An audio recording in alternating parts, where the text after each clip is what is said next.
之前是给他吃的什么呀？上次去看的时候，他给的是那个，枇杷止咳颗粒，啊还有费利可合剂，那个啊，利巴韦林。利巴韦林是吧？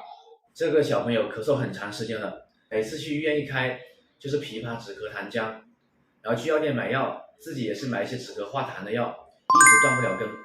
咳嗽反反复复。他刚开始咳嗽的时候就是比较厉害，啊啊，然后晚上也咳，运动的时候也咳，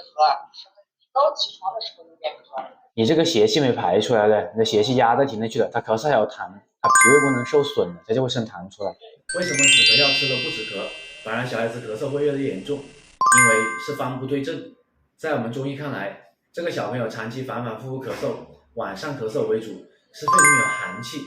这个时候如果吃枇杷止咳糖浆，吃消炎药是方不对症。因为枇杷止咳糖浆跟那个消炎药是一些清热解毒的药，是用来治疗热咳的，所以对这种小朋友要吃温药，把里面的寒气给散出来。小孩子咳嗽，家长不要着急，不要乱给小朋友吃药，一定要找到专业的中医师去辨证论治，不能一味给小孩子吃消炎药、吃清热化痰止咳的药，不然咳嗽情况就会加重，而且会损伤小孩子脾胃，影响小孩子一个身高发展。